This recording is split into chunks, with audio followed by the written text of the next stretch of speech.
sœurs, puisque bon, les frères ne sont pas là, les sœurs, le message que je vais vous adresser aujourd'hui est tiré bien sûr de la paracha Roukat et Balaam, donc de la paracha de ce Shabbat. Roukat qui veut dire bien sûr des préceptes divins, des préceptes qui sont bien spécifiques à l'Éternel, des préceptes qu'on ne comprend pas. On ne comprend pas parce que ça dépasse notre entendement, ça dépasse notre temporalité, ça dépasse tout ce qu'on peut imaginer. Alors on ne comprend pas. On ne comprend pas ces préceptes-là, mais ce sont des préceptes divins que le Seigneur nous demande de respecter. Exemple, la cacheroute, par exemple, on ne comprend pas pourquoi on ne peut pas manger de porc. Eh bien, le Seigneur nous demande de ne pas manger de porc, bien, on ne mange pas de porc, voilà. Plus tard, on comprendra. Mais pour le moment, nous sommes trop temporels, je vais dire comme ça, pour pouvoir comprendre les choses. Ici, dans notre paracha, il était question, par exemple, de la vache rousse. La vache rousse, c'est la personne, le peuple qui est en contact avec la mort. Or, nous sommes constamment en contact avec la mort. À cause de la chute, à cause du péché, eh bien, la mort est entrée dans le monde. Et voilà, et la mort, c'est la conséquence du péché. Eh bien, les Juifs, dans le désert, avaient un rite très particulier, un rite qu'on ne comprend pas, qui a été instauré par Moshe, sous bien sûr l'idée, sous bien sûr c'est l'Éternel qui a demandé de faire ce rite, et qui consistait à prendre une vache rousse, sans défaut. C'est tout un symbolisme, je ne vais pas entrer dans le symbolisme, ce n'est pas le cours ici. Donc une vache rousse sans défaut, de l'égorger. Quand elle a été égorgée, eh bien, on asperge le peuple de son sang, ainsi que l'Aaron HaKodesh, allez, comment on dit en français, c'est pas le tabernacle, c'est l'arche de l'alliance. Oh, excuse-moi, je vois comment de choses. Et alors, donc on l'asperge du sang de la vache rousse, et puis le prêtre fait brûler la vache rousse entièrement, la mélange à de l'eau et asperge le peuple. Et à ce moment-là, le peuple est purifié de la mort. Parce que la mort étant, bien sûr, une impureté rituelle. Je parle d'une impureté rituelle. C'est-à-dire celui qui a eu un contact avec la mort. On a vu ça dans le Lévitique, hein, souvenez-vous. Celui qui est en contact avec la mort, eh bien, il ne peut pas officier dans le temple. Il ne peut pas officier dans le Mishkan, dans le tabernacle, en tant que prêtre, parce qu'il est impur rituellement. Voilà. Donc, ça permet au peuple de se purifier. Alors, ce qui est étrange et incompréhensible, bon, le rituel, c'est celui-là, il n'est déjà pas facile à comprendre, mais ce qui est étrange, c'est que pour faire ce rituel-là, le prêtre doit être complètement pur. Et une fois qu'il a fait ce rite-là, ce rituel, il devient impur et doit se purifier hors du camp pendant 7 jours. C'est complètement incompréhensible, on ne comprend pas. Il n'y a personne qui comprend. Salomon, qui comprenait toute la Torah, il n'y a qu'une seule chose qu'il ne comprenait pas, c'est le rite de la vache rousse. Parce que, bon, voilà, ça le dépassait complètement. On peut entrer dans ce mystère-là grâce au sacrifice de Yeshua. On a des éléments, grâce au sacrifice de Yeshua, pour comprendre le rite de la vache rousse. Parce que, bon, tout ce qui se passe dans l'Ancien Testament, ça nous met devant le sacrifice de Yeshua, devant l'identité du Mashiach. Voilà. Et pour comprendre l'identité du Mashiach, il faut se référer à l'Ancien Testament. Alors, dans le message que je vais vous apporter, il va s'agir bien sûr des rukim, c'est-à-dire des préceptes divins qu'on ne comprend pas et qu'on appelle, nous, par rukim en hébreu, mais par un mot qui vient du grec et du latin, qui est le mystère. C'est pareil. Un mystère, c'est quelque chose qu'on ne comprend pas.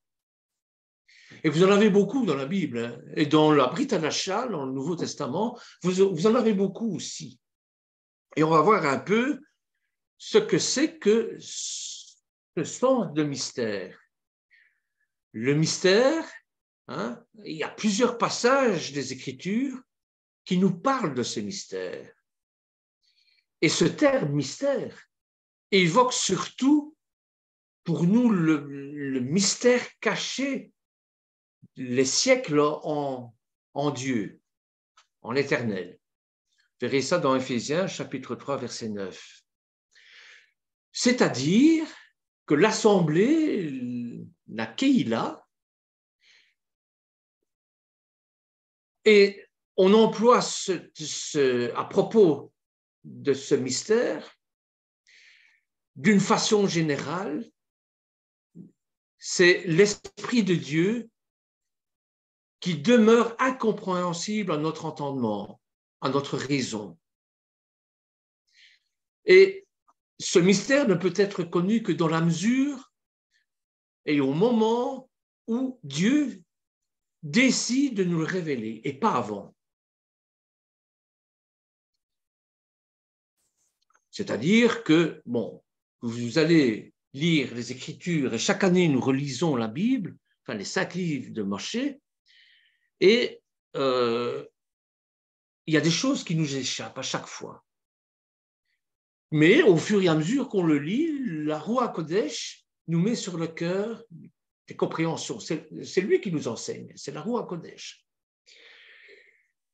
C'est lui qui nous révèle les choses, les mystères cachés de l'Éternel. Pourquoi ils sont cachés? Parce que c'est comme un arbre avec des fruits. Si le fruit n'est pas mûr, eh bien, si vous mangez un fruit qui n'est pas mûr, il n'est pas bon. Il faut un certain temps de maturité. Et dans la foi, c'est pareil. On ne peut pas comprendre les choses du premier coup. Il faut les lire, les relire, les re-relire, et au fur et à mesure qu'on les lit et qu'on s'enfonce dans la parole de Dieu, au fur et à mesure que l'Éternel se révèle à nous. Si on n'est pas prêt de recevoir la révélation, il ne va pas se révéler. Ça ne sert à rien. De toute manière, on ne comprendra pas. Voilà. Donc, l'accomplissement des mystères cachés se révèle au moment opportun. C'est maintenant pour certaines choses, ce sera demain pour d'autres, ce sera l'année prochaine pour d'autres, et ainsi de suite. Présentement, ces mystères ne sont pas tous accomplis. Vous verrez ça dans Apocalypse, chapitre 10, verset 7. Mais ils nous ont tous été révélés, à l'exception cependant d'un seul. Et ô combien c'est mystérieux! C'est le mystère de l'union de la divinité et de l'humanité. C'est le mystère que Yeshua est Dieu. Encore aujourd'hui, pour certains, Dieu n'est qu'un prophète ou un ange ou un envoyé de Dieu. Et pour d'autres, il est Dieu lui-même incarné, selon l'évangile de Jean. C'est ce que je crois en tout cas. Mais ça, c'est une révélation, ça. Pourquoi les Juifs ne comprennent pas que Yeshua, le Mashiach, que le Mashiach est Dieu? C'est parce que la Roua Kodesh ne leur a pas enseigné comme ça, dans un but bien précis. Et Paul le dit lui-même. Les écailles vont tomber de leurs yeux quand toutes les nations seront au salut. À ce moment-là, eux pourront rentrer dans le salut. Eux pourront découvrir que Yeshua est le Mashiach. Quand j'entends les rabbins parler du Mashiach, de notre Mashiach, de leur Mashiach juif, parfois je me dis, mais comment ils ne voient pas que c'est Yeshua? Et pour la raison dont je vous parle ici. C'est parce que ce n'est pas le moment pour eux de le comprendre.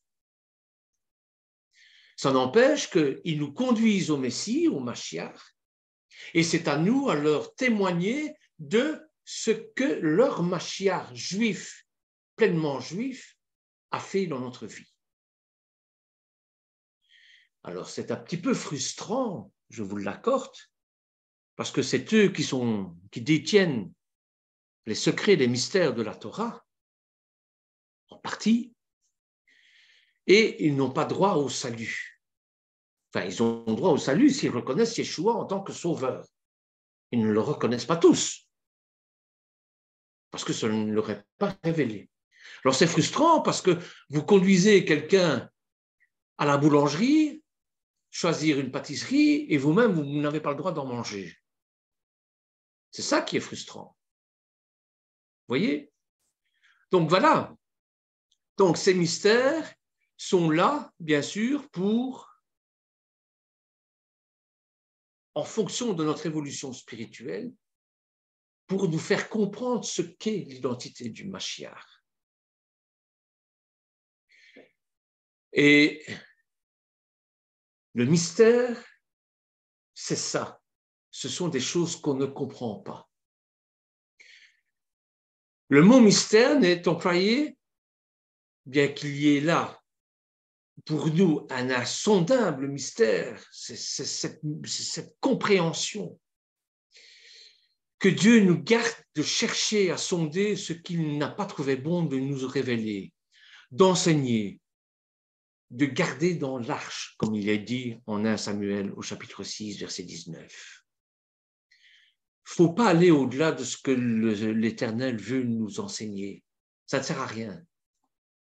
D'abord, on va entourer de mystères et on va encore moins le comprendre. Et au fur et à mesure qu'on avance, eh bien, on va comprendre les choses. Et puisqu'on comprend en partie, lorsque le Mashiach reviendra, eh bien, à ce moment-là, on va pouvoir comprendre tout, puisque nous serons capables de comprendre, puisque nous serons avec lui. Jusqu'à présent, on comprend qu'en partie. Et c'est voulu par l'Éternel ainsi. Donc, on va considérer brièvement les différents mystères dont il est question dans la parole de Dieu, surtout dans la Brit Hadasha. Parce que, bon, on a déjà survolé un peu les mystères dans le Tanakh. Hein. Un de ces mystères, c'est la vache rouge, je viens de le dire. Hein. C'est bien sûr le traité de Sota. C'est dans l'Ancien Testament, j'aime pas dire l'Ancien Testament, mais dans le Tanakh, vous avez toute une série de mystères. Tout est dans la main de Dieu. C'est lui qui dirige tout. Seulement, voilà, mes voix ne sont pas vos voix, mes pensées ne sont pas vos pensées. Et parfois, l'Éternel emploie des moyens que nous ne comprenons pas. Dans Balaam, par exemple, eh bien, il va utiliser un âne pour faire comprendre au plus grand des magiciens des nations sa volonté. Vous voyez? Donc, il y a des choses qui sont totalement incompréhensibles. Alors, quels sont les mystères que nous allons essayer de comprendre, enfin, essayer de comprendre. On va simplement les énumérer et les toucher. Parce que pour faciliter ce que je vais dire, il faut bien sûr regrouper ces différents mystères en des catégories. Vous avez par exemple le mystère au mal. Pourquoi le mal existe? Pourquoi le mal se développe? Pourquoi l'Éternel fait mourir les petits-enfants? Il y a un but bien précis, mais nous ne le comprenons pas. C'est un mystère. Des petits innocents qui meurent. Pourquoi il y a le mal? Il y a toute une série de définition, il y a toute une série de réponses, bien sûr, pour affirmer notre foi, pour développer notre foi, pour nous ancrer plus profondément dans les Écritures. C'est ça, c'est vrai.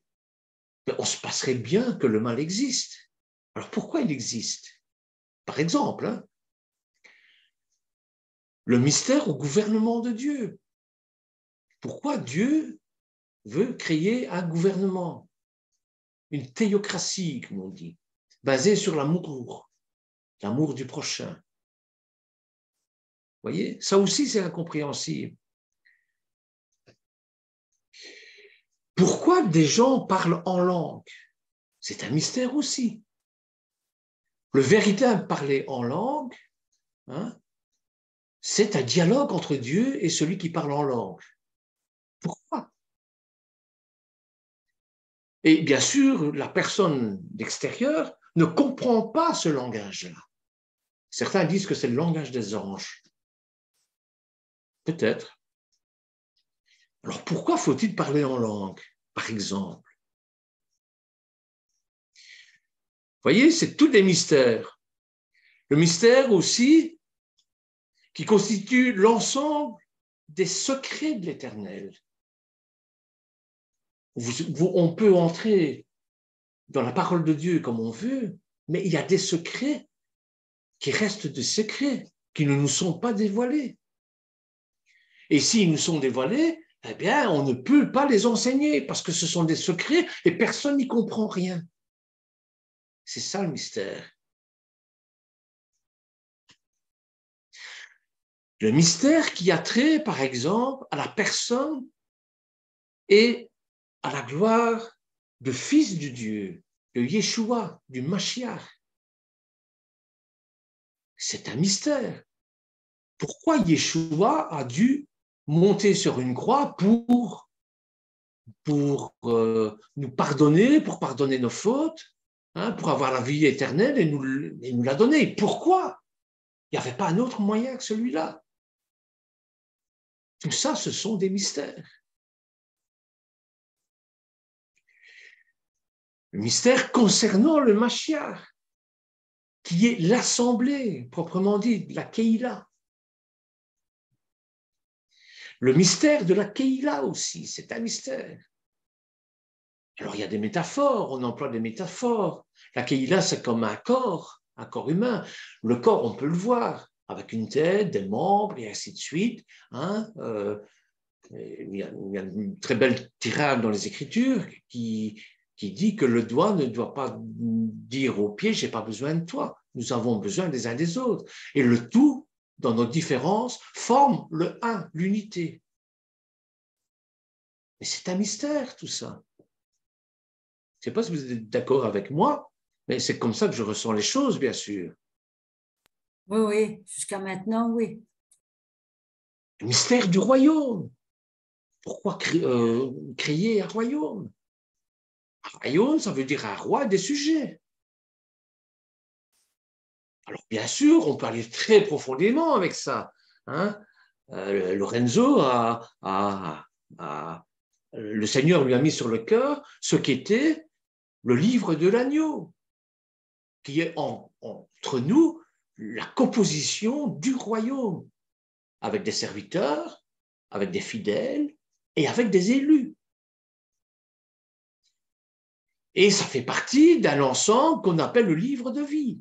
Donc, dans le livre de vie, vous avez le livre de l'agneau. Et les serviteurs ne sont pas des fidèles, et les fidèles ne sont pas des serviteurs. Vous voyez? Tout ça, ce sont des mystères. Le mystère de la venue de Yeshua. Pourquoi est-ce que Dieu a pris une partie de lui-même pour venir nous sauver? Il aurait pu désigner quelqu'un d'autre. Mais non, il a préféré que ce soit lui-même, vivre comme un homme, mourir comme un homme, tout en étant Dieu. Pourquoi? Vous voyez, lui qui est tout-puissant, il aurait pu faire en sorte que tout ça se déroule autrement. Mais non, il a préféré prendre la condition humaine c'est un mystère. Donc, je trouve qu'il est préférable de commencer par les mystères compris dans les 4 premiers groupes, sans beaucoup s'y arrêter, parce que bon, il faudrait des heures et des heures et des heures pour expliquer tous ces mystères. D'abord, pour y rentrer, et puis pour essayer de comprendre. Or, il y a des mystères, c'est pour ça qu'on les appelle mystères, qui sont incompréhensibles. Voyez? Alors, le mystère est entré au mal. Il y a son développement. On va dire 2 mots là-dessus. Comme je vous l'ai dit, c'est un mystère. Donc, c'est incompréhensible. Dans cette classe peut être rangé le mystère d'iniquité. Celui qui en parle le mieux de ce mystère d'iniquité, c'est le livre de Jude. Je crois que c'est le prophète qui en parle le mieux. C'est Jude. Le mystère de la femme et de la bête qu'il apporte. Vous verrez ça dans 2 Thessaloniciens, chapitre 2, verset 7, et dans l'Apocalypse, au chapitre 17, verset 7. Parce que le livre qui est le plus mystérieux de tous les livres, pour moi, c'est l'Apocalypse. Ça fait des années que je l'étudie et encore, je ne comprends rien. Peut-être parce que le Seigneur me dit, non, tu n'as pas à comprendre ça. Vous voyez? Donc, ce mystère d'iniquité opère déjà du temps des apôtres, et même avant, la justice d'iniquité. Pourquoi est-ce qu'il y a cette injustice? Pourquoi est-ce que, et ça c'est un mystère, mon voisin n'est pas au Seigneur, fume comme un dragon, boit comme un trou, il est en bonne santé. Et moi, je suis au Seigneur, je prie, je fais attention à ce que je mange, parce que mon corps, c'est le temple de l'Esprit Saint. Je fais attention à tout, et la moindre petite maladie qui passe, je l'attrape. Pourquoi? C'est injuste. Vous voyez, c'est ce genre de mystère-là qui existe. Les Écritures nous disent, la pluie tombe aussi bien sur les bons comme sur les méchants. Oui, mais quand même. Ça veut dire que si je suis au Seigneur, je n'ai aucun mérite à recevoir. Je reçois des bénédictions, oui, mais la personne dont je vous cite ici reçoit aussi des bénédictions. Puisque lui ne regarde à rien, il est quand même en bonne santé. Et moi, je regarde à tout, je suis malade. Qu'est-ce que j'ai fait au bon Dieu pour mériter ça? Mais voilà un mystère. Donc, le mystère d'iniquité opérait déjà du temps des apôtres. Il y a plus forte raison aujourd'hui. Et il opérera jusqu'à la fin des temps, jusqu'à l'enlèvement des saints ayant part à la première résurrection. Ça aussi, c'est un mystère. La résurrection d'entre les morts. Si ça, ce n'est pas un mystère, eh bien, on n'y comprend pas grand-chose alors. Et il viendra ensuite l'apostasie. C'est-à-dire, et ça c'est très bien expliqué dans Jude, l'apostasie, c'est le fait que le chrétien va se détourner de la Torah. Il va mettre sur le trône de Dieu un apostat, c'est-à-dire quelqu'un qui n'est même pas Dieu, mais qui va le considérer comme Dieu. Vous trouverez ça dans le chapitre du veau d'or, par exemple, dans l'Ancien Testament, dans le Tanakh. Eh bien, on fera ça avec un personnage. Vous voyez? C'est l'Antichrist. Donc, la grande maison ne comprendra plus que les professants sans vie. à quelque dénomination chrétienne qu'il soit, précédemment rattaché, et l'union du monde chrétien, après avoir été si longtemps vainement recherché, sera alors réalisée. Ce sera la Babylone.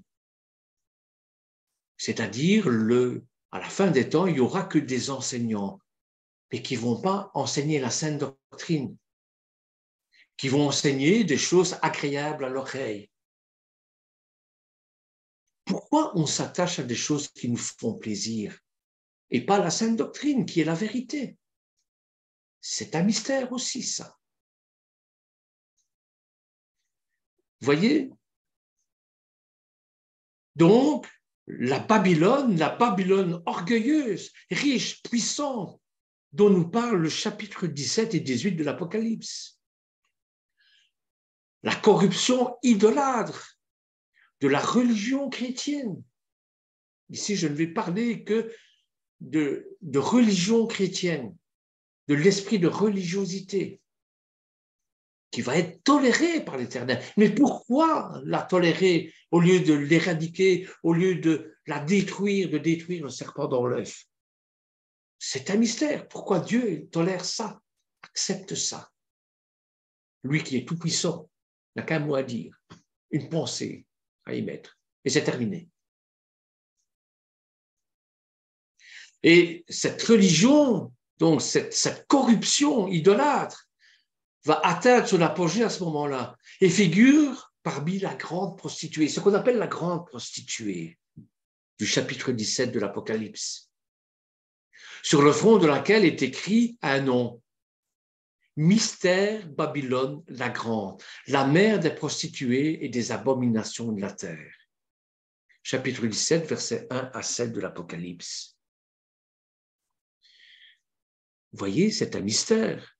Quel mystère, en effet, que celle qui a la prétention d'être, entre guillemets, l'Église du Christ, la seule Église, soit véritablement l'origine de toute la corruption.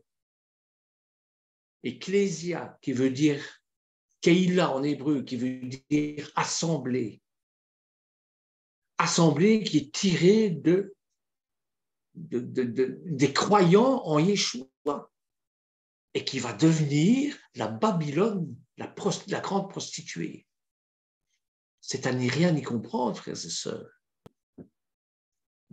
Corruption qui se développe dans la chrétienté pour arriver à la maturité lorsque l'apostasie, reniement complet et public du christianisme. Christianisme dans le sens d'être attaché à Yeshua. Talmid Sel Yeshua en hébreu. Disciple de Yeshua. Et la manifestation de l'homme de péché feront suite au mystère de l'iniquité. 2 Thessaloniciens, versets 2, 1 à 12. Le développement de l'iniquité au sein de l'Église, professante au sein de l'Église, c'est-à-dire de la chorale du Seigneur, pourtant responsable d'obéir à la volonté de Dieu divine. Cette Église doit normalement obéir à la sainte doctrine. Eh bien, ça constitue bien un mystère. Pourquoi cette Église, qui est si proche de Dieu, va se détourner de lui? Pourquoi? Quels sont ceux qui ont conscience d'une telle iniquité et de son développement en dehors des croyants, qui, instruits par la parole et l'Esprit de Dieu, ont la révélation de ce mystère, comme aussi du mystère de la femme et de la bête qui la porte, dans l'Apocalypse, chapitre 17. La bête est une figure de l'Empire romain. On est toujours dans l'Empire romain, selon les Juifs. Il y a 4 exils. Hein. Et la dernière, c'est l'exil, bien sûr, de l'Empire romain. On est toujours dedans. Cet Empire romain, cette figure, en tout cas, de cette bête, qui va réapparaître sous une dernière forme. c'est-à-dire la bête qui va monter de l'abîme. C'est-à-dire cet empire va recevoir la puissance et l'autorité de Satan lui-même. Est-ce que vous vous rendez compte que celle qui était responsable de présenter le Mashiach au monde et d'y être un témoignage pour Dieu va se laisser porter par une puissance qui reçoit son autorité du diable? C'est un mystère. C'est un mystère. Ce mystère, Dieu a voulu nous le révéler. En Apocalypse, au chapitre 17, verset 7, commence comme ça. Je te dirai, moi, le mystère. Donc, je vais te faire comprendre pourquoi sont les choses. Il le fait comprendre à Jean à ce moment-là. N'est-ce pas en vue d'un but pratique, précis?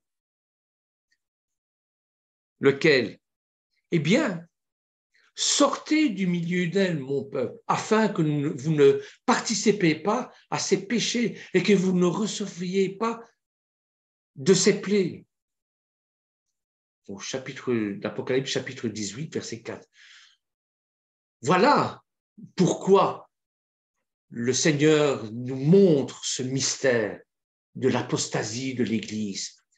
C'est pour qu'on puisse faire une distinction entre ce qui est mal et ce qui est bien. Je mets devant toi le bien et le mal, la mort et la vie. Choisis le bien et tu auras les bénédictions. On revient toujours à l'Ancien Testament. Hein. Et c'est exactement ce qui va se passer. Se retirer de Babylone avant qu'elle ne soit jugée en un seul jour, en une seule heure. C'est ce à quoi nous sommes invités déjà maintenant. Sortir de la Babylone. Sortir de toute cette dénomination qui, par leur dogme, nous enferment dans des croyances qui sont anti-bibliques. Bien que nous n'ayons pas à sortir de la grande maison, je parle de la grande maison par rapport à la grande Babylone, la grande maison, c'est bien sûr la Kaal, c'est-à-dire l'assemblée, l'assemblée de Yeshua. Hein? Eh bien, nous sommes invités dès maintenant à sortir de Babylone. Nous sommes exhortés à nous retirer de l'iniquité, de l'injustice qu'on voit dans le monde.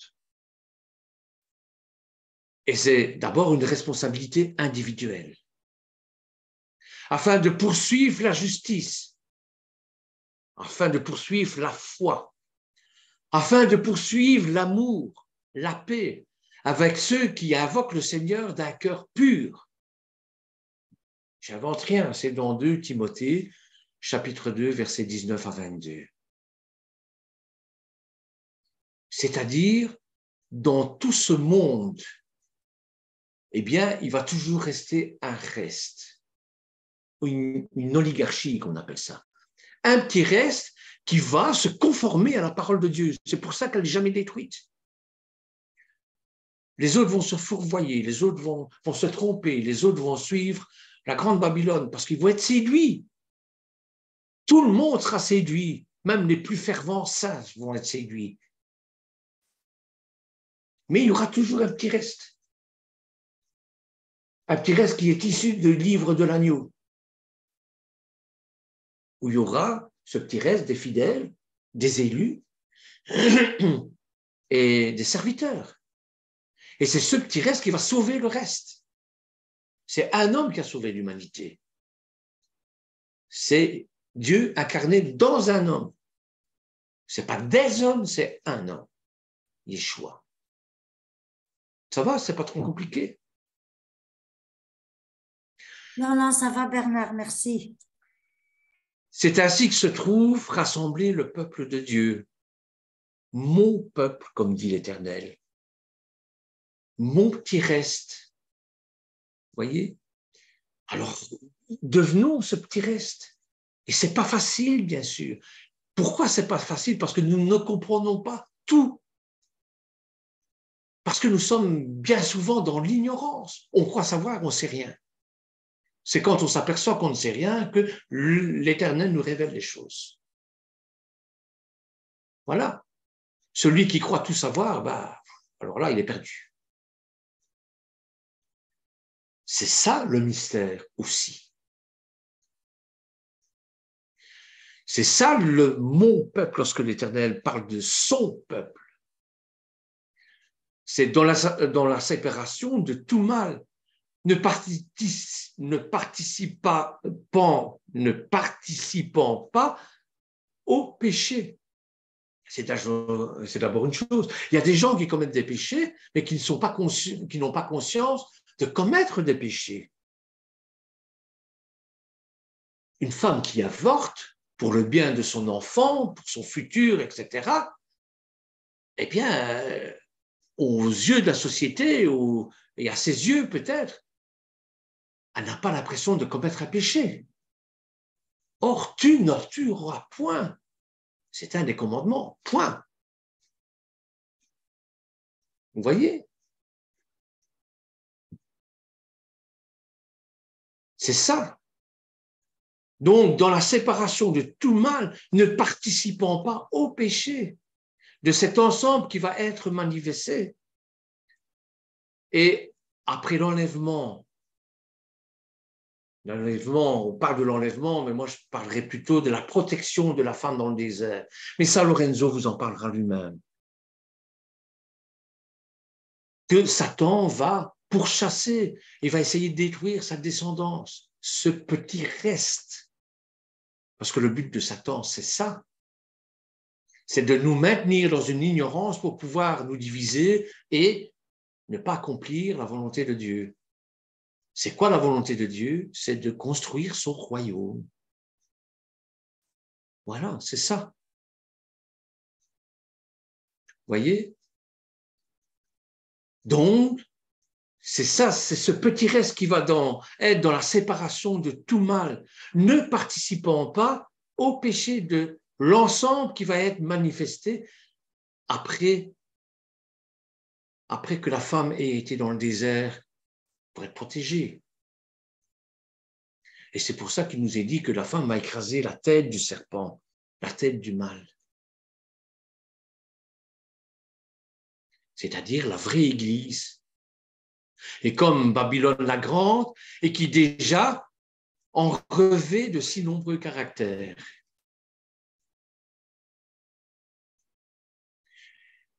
Vous avez plusieurs mystères aussi, on va parler un peu, je vais regarder l'heure.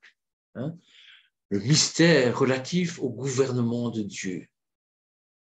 Je parlerai plus tard des autres mystères, bien sûr. Des mystères qui me tiennent à cœur, bien sûr, c'est l'incarnation. Dieu qui est tout-puissant, Dieu qui va s'incarner dans lui qui est éternel, va s'incarner dans quelque chose qui est temporel. Comment ça peut se faire? Et ça, j'en parlerai un peu plus tard. On va essayer de voir les quelques mystères qu'il y a. Je ne vais pas tous entrer dedans parce que il me faudrait trop longtemps. Alors, le mystère relatif au gouvernement de Dieu, au royaume de Dieu. Le gouvernement de Dieu à l'égard de son peuple terrestre qui nous est spécialement présenté, parmi tant d'actes de son gouvernement comme un mystère. Car je ne veux pas, frères, que vous ignorez ce mystère-ci, afin que vous ne soyez pas sages à vos propres yeux. Ce n'est pas à nos propres yeux qu'on doit être sages. C'est aux yeux de l'Éternel. C'est selon les yeux de l'Éternel que nous devons fonctionner, pas à nos yeux et pas aux yeux du monde. Voyez? C'est qu'un endurcissement partiel est arrivé à Israël jusqu'à ce que la plénitude des nations soit entrée et ainsi que tout Israël soit sauvé. C'est un mystère. C'est dans Romains chapitre 11, versets 25 à 26. C'est de ça dont je veux parler, de ce mystère-là.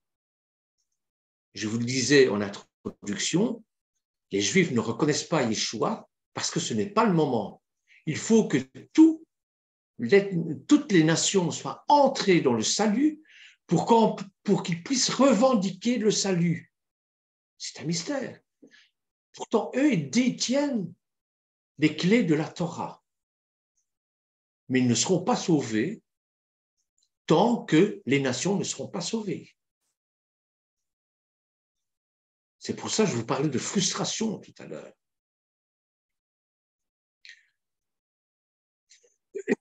Ce passage des Écritures nous révèle un mystère qui correspond à l'accomplissement du propos de Dieu, de l'Éternel, à l'égard de son peuple Israël. Propos déjà annoncés par le prophète Isaïe au chapitre 6, versets 9 à 10. Isaïe, chapitre 6, versets 9 à 10, nous parle de ça.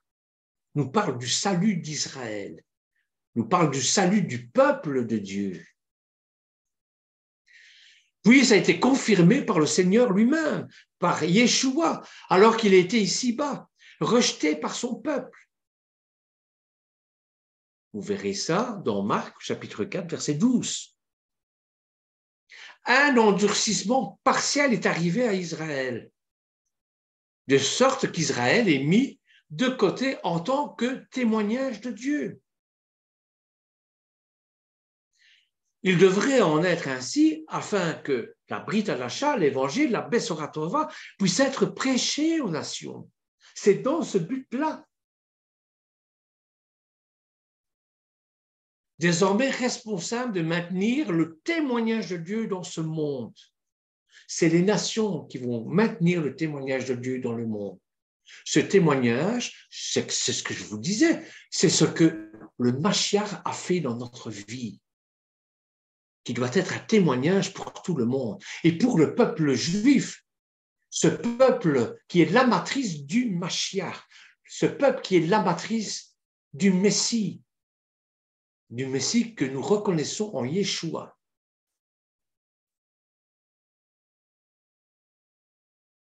Vous voyez? Donc, ce peuple rejeté, Yeshua qui est rejeté par son peuple, un endurcissement partiel est arrivé à Israël, de sorte qu'Israël est mis de côté en tant que témoignage de Dieu. C'est aussi les propos de l'Apocalypse lorsque la femme sera dans le désert. On va mettre à part, on va séparer, et bien sûr, Satan va essayer de le détruire.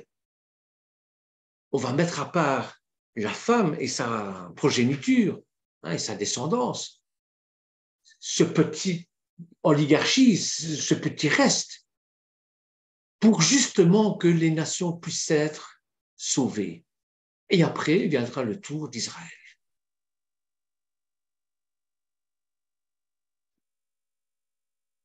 Voyez, la Brit Hadasha, la Bessora Torah, c'est-à-dire la bonne nouvelle, doit être prêchée aux nations d'abord. Responsable, de maintenir le témoignage de Dieu dans ce monde. Elles sont en vue dans la figure de l'olivier sauvage, maintenant devenu coparticipant de la racine et de la graisse de l'olivier. C'est en Romains au chapitre 11, verset 17. C'est ainsi que le rejeton d'Israël et la réconciliation du monde vont se faire. Mais quand la plénitude des nations sera entrée, c'est-à-dire que toutes les nations seront entrées dans le salut. Entrer dans le salut, c'est auront pris conscience que Yeshua Mashiach que Yeshua Nostri, que Jésus de Nazareth est le disciple, est le sauveur, est le Messie. C'est-à-dire quand sera complet le nombre de ceux qui doivent faire partie de l'Église. Dieu va reprendre ses relations avec Israël. Non plus incrédule, mais croyant. Israël qui sera croyant, le peuple d'Israël qui va être croyant. Le résidu, l'oligarchie, le petit reste, croyant devant constituer un tout. Le vrai Israël, peuple terrestre de Dieu. Et c'est dans ce sens qu'il est écrit « Tout Israël sera sauvé » en Romains, chapitre 9, verset 27. Bon, pour résumer, toutes les nations doivent rentrer dans le salut, doivent reconnaître Yeshua comme rédempteur, et après viendra le tour d'Israël. C'est un mystère. Alors que c'est Israël qui détient les clés de la Torah. Et ce n'est pas pour ça qu'ils seront sauvés. Hein.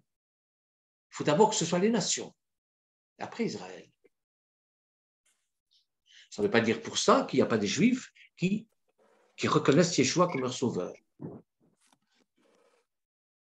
J'en suis. Donc, Dieu ne voulait pas nous laisser ignorer ce mystère-ci. Mystère qui demeure impénétrable pour l'incrédule. C'est incompréhensible pour celui qui ne croit pas. Nous, on comprend par la foi, pas par notre intellect, pas par notre cœur, mais par la foi. C'est parce que nous croyons en Dieu que Dieu se révèle comme ça à nous. Sinon, on ne comprend rien. L'histoire d'Israël, sa condition présente, confirmation pour nous croyants, s'il en est besoin, de la vérité de l'Écriture. Et ça demeure un mystère pour les hommes de ce monde. Mais si Dieu a endurci le cœur du peuple, de son peuple, ce n'est pas avant de l'avoir averti. Ce n'est pas sans avoir usé de beaucoup de patience envers lui. Et c'est parce que d'abord Israël s'est endurci lui-même qu'ensuite, dans son gouvernement, Dieu l'a endurci. C'est comme pour Pharaon, dans l'Exode. Pharaon avait son cœur endurci. Eh bien, l'Éternel a encore endurci plus fort son cœur. Et c'est un mystère aussi. Pour que, lorsque, c'est comme un fruit qui est entouré d'écorce, il faut enlever toutes les écorces pour venir au cœur du fruit. Et une fois que vous avez découvert le cœur du fruit, c'est un nectar, c'est waouh. Mais il faut enlever toutes les écorces. Et pour ça, il faut que l'écorce soit très dure. Et que cette écorce puisse durcir encore davantage pour que le fruit soit encore meilleur à l'intérieur. Je ne sais pas si vous me suivez, mais bon, c'est un peu ce que la réflexion que je me fais, c'est ce que le Seigneur m'a mis sur le cœur, en tout cas. Donc, si Dieu a endurci le cœur de son peuple, ce n'est pas avant de l'avoir averti. Ce n'est pas sans avoir usé de beaucoup de patience envers lui. Et c'est parce qu'Israël s'est endurci qu'ensuite, dans son gouvernement, Dieu l'a endurci. Il en est de même, jadis, pour Pharaon. Et nous trouvons plusieurs reprises cette expression, le cœur de Pharaon s'endurcit, ou Pharaon s'endurcit. Vous verrez ça dans l'Exode, chapitre 7, verset 13.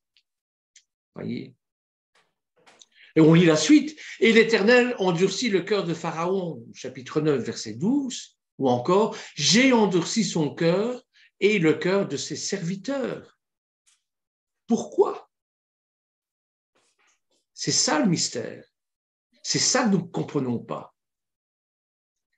J'endurcirai le cœur de Pharaon, ce que d'ailleurs l'Éternel avait à l'avance déclaré à Moshe, car il connaît la fin des choses avec son commencement. Souvenez-vous, je suis l'Aleph, je suis le Tav, je suis le début, je suis la fin. Ça veut dire que c'est moi le Créateur. C'est moi qui sais à l'avance tout ce qui va se passer. C'est moi qui... Mes pensées ne sont pas vos pensées. Vos désirs ne sont pas vos désirs. Le Seigneur peut mettre sur notre voie des gens qui vont nous faire évoluer dans notre foi et qui ne sont pas pour autant à lui. Parce qu'il l'a voulu comme ça. Vous voyez? De tout cela, nous pouvons dégager un enseignement moral, utile pour chacun, bien sûr. Il est toujours très sérieux de refuser d'écouter les avertissements que Dieu nous adresse et d'endurcir notre cœur. Généralement, c'est ce qui se passe. Je me souviens que quand je faisais des bêtises, ma mère me disait, on va verser de l'huile sur ton cœur, ça va bouillonner. Or, dans les Écritures, il nous est dit, Seigneur, purifie-moi, change mon cœur, que ce cœur de pierre que j'ai se transforme en cœur de chair, en cœur plus tendre, en cœur d'amour, en cœur de compréhension. Vous voyez? C'est ça. C'est exactement ça que je suis en train de vous dire, enfin que j'essaye, avec mes maigres moyens, d'essayer de vous faire comprendre. Donc, de tout cela, nous pouvons dégager cet enseignement moral utile à chacun. Il est toujours très sérieux de refuser d'écouter les avertissements que Dieu nous adresse et endurcir notre cœur. Nous risquons d'avoir à connaître, comme le Pharaon ou comme le peuple d'Israël, l'exercice du jugement gouvernemental de Dieu. Dieu nous dirige, nous gouverne. Et si lui-même endurcit notre cœur, qu'en sera-t-il de nous? Pour l'incrédule, celui qui ne croit pas, c'est peut-être le sort terrible du Pharaon. Le Pharaon, roi d'Égypte, n'est qu'un bruit. Il a laissé passer le temps. Jérémie, chapitre 46 à 47, chapitre 46, verset 17, pardon, c'est ce qu'il nous dit. Avoir laissé passer le temps de la patience de Dieu. Comme Dieu est infini et éternel, il a une infinie, une éternelle patience. Nous, c'est l'inverse, nous sommes impatients. On veut tout de suite. Et c'est pour ça que lorsque nous prions, frères et sœurs, lorsque nous prions, eh bien, peut-être que nous n'avons pas de résultat tout de suite. Parce que ce n'est pas le moment, ce n'est pas le temps. Dieu a son temps, qui n'est pas toujours le nôtre. La réalisation d'une prière peut sauter de génération. Voilà. Mais il est évident qu'il entend nos prières. Mais que la réalisation, puisque ces desseins ne sont pas nos desseins, son but n'est pas notre but, ses voies ne sont pas nos voies, eh bien, c'est qu'il a une bonne raison que ça dure. Mais ne fléchissons pas, continuons à prier quand même. Donc, avoir laissé passer le temps de la patience de Dieu, c'est être à jamais perdu. Et pour le croyant, la question de son salut éternel, parce que c'est ça dont il s'agit, c'est notre salut éternel, n'est certes pas mise en cause, mais quelle souffrance dans le temps actuel et quelle perte au jour de la manifestation et de la rétribution devant le tribunal de Yeshua. Vous verrez ça dans 2 Corinthiens, chapitre 5, versets 9 à 10. Qu'est-ce que je veux dire par là? Passer en jugement, on va passer en jugement. C'est marqué dans les Écritures. Et il y aura un tribunal céleste avec l'avocat de la défense qui sera Yeshua et Satan qui vous dira, voilà, il a transgressé la Torah à tel niveau, tel niveau, tel niveau, tel niveau. Il a fait ci, il a fait là. Et Yeshua, par son sacrifice sur la croix, dira, oh, Satan, ferme-la. Il est à moi. Par mon sang, je l'ai racheté. Il n'est plus à toi, il est à moi. Et il va nous défendre devant l'Éternel. On va mettre dans la balance ce que nous avons fait de bien, ce que nous avons fait de mal. Voilà. Et ce que nous avons fait de mal, eh bien, nous avons l'opportunité d'être rachetés par le sang d'Yeshua, d'être pardonnés et de retrouver notre statut adamique, notre statut d'Adam, de cette dimension d'Adam que nous avions avant la chute, avant le péché des origines. C'est ça la résurrection. Je regarde l'heure, il est 12h06. Pourrez-vous parler du mystère prononcé par ceux qui parlent en langue, par exemple? Après, je m'arrêterai là. Hein. C'est biblique, hein? Les gens qui parlent en langue, c'est un mystère. Pourquoi y a-t-il un don des langues? Je parle bien sûr, le don des langues, c'est le dialogue que nous avons avec l'Éternel. Il n'y a personne qui comprend, pas même Satan, et je crois que c'est une des raisons. Parce que Satan est attentif à tout ce que nous disons, à tout ce que nous faisons, à nos faiblesses. Il nous connaît mieux que nous-mêmes et il sait par où il peut nous atteindre et il peut nous détruire. Il le sait. Et nous sommes faillibles. Et justement, c'est quand nous sommes au plus faible de nos comportements qu'il faut trouver la force.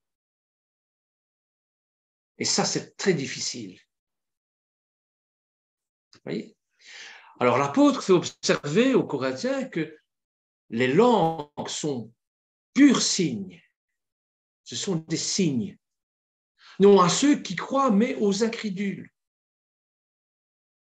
C'est un mystère. 1 Corinthiens, chapitre 14, verset 22. Et dans ces premiers temps de l'histoire de l'Église, où le don des langues s'exerçait pour la prédication de l'Évangile, ça veut dire quoi ce don des langues? Imaginons, et nous avons l'exemple avec notre roué, Lorenzo, quelqu'un qui ne parle pas bien le français, parce qu'il il a une langue maternelle autre que le français. Eh bien, malgré ça, il arrive à faire passer des messages. Malgré ses fautes de français, malgré son accent parfois incompréhensible, il arrive à faire passer le message de Dieu. Et c'est ça le don des langues. C'est comme à la Pentecôte, dans la chambre haute. Tout le monde, dans son dialecte, comprenait ce que les apôtres disaient. C'est le cas de le tikkun, la réparation de la tour de Babel, où là, le Seigneur nous a divisés pour qu'on ne comprenne plus rien. Même dans notre français, dans notre langue maternelle, parfois nous parlons français et on ne se comprend pas. Ah, c'est ça que tu voulais dire? Oh, excuse-moi, je ne t'avais pas compris. Eh bien, la Pentecôte, c'est l'inverse. C'est la langue unique, c'est la langue où on se comprend. La langue de Dieu. Et cette langue de Dieu, c'est la langue de l'amour, bien sûr. La langue de l'amour est compréhensible par tout le monde. Pour moi, c'est ça. Donc, dans les premiers temps de l'histoire de l'Église, eh bien, le don des langues s'exerçait dans les prédications de l'Évangile. Et on voit ça. Pourtant, ils parlaient avec les mêmes mots. Et ils étaient tous convertis. Parce que la roi à Kodesh agissait à travers les mots.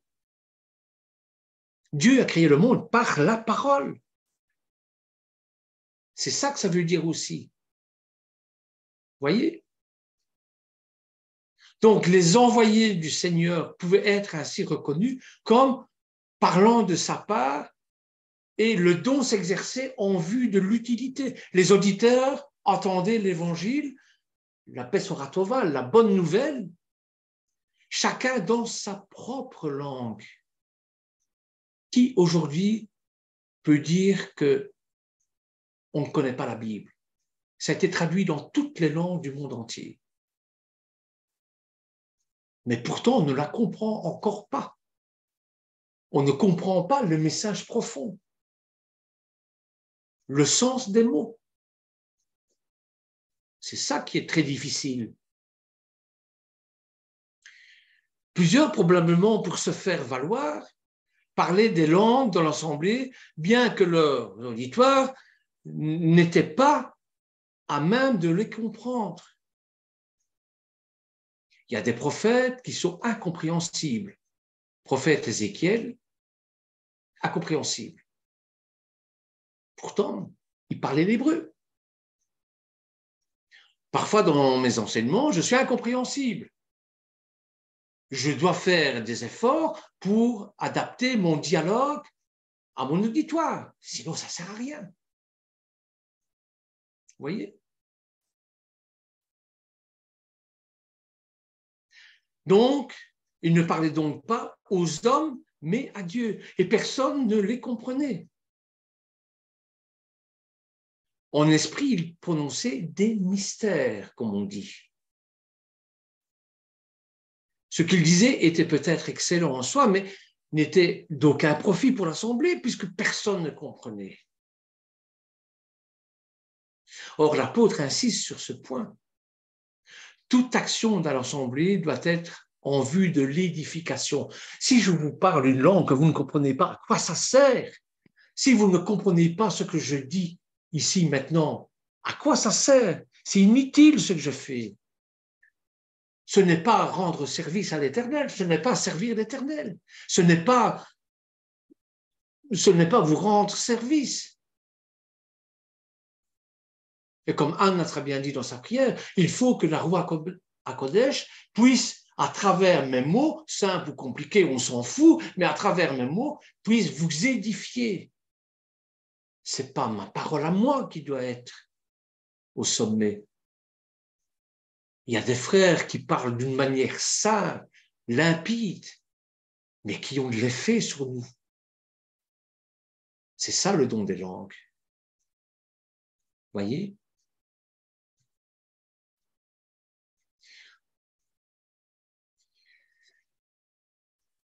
Je regarde l'heure, je vais m'arrêter ici pour vous dire que Rokim,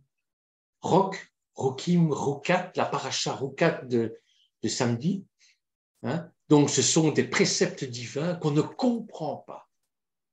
Et dans toute la Bible, il y a de ces préceptes qu'on ne comprend pas.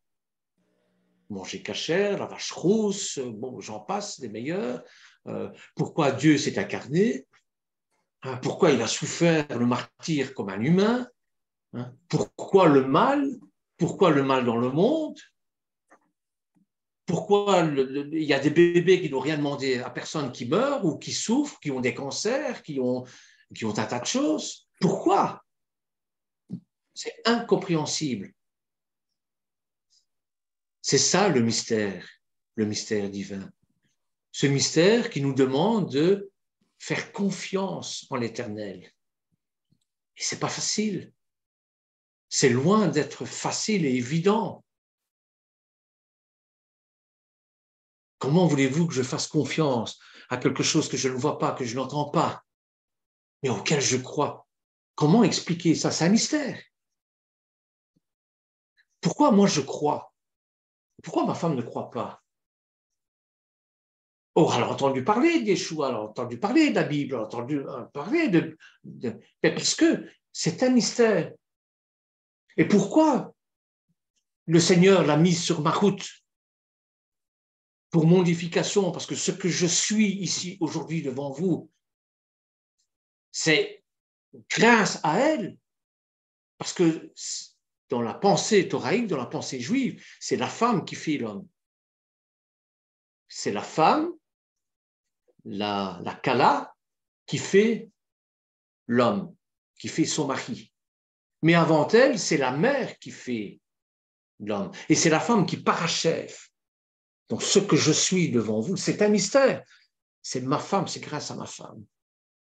Celle que j'aime, celle qui m'aime, qui n'est pas au Seigneur, mais qui me réalise dans le Seigneur à travers elle. C'est un mystère. Parce que je vous garantis que la Roi Kodesh travaille à travers elle. Même si elle s'en défend, même elle dit, ouais, mais c'est des bobards, ce n'est pas vrai. Nous, en tant que croyants, par la foi, nous voyons ça. Voilà, frères et sœurs, en tout cas que l'Éternel nous bénisse. Pardon si j'étais un petit peu brouillon dans mes explications. Mais voilà, c'est ça le mystère. Le mystère de l'iniquité, le mystère, il y a toute une série de mystères, et nous brassons tous ces mystères sans comprendre, ou si peu, ou partiellement.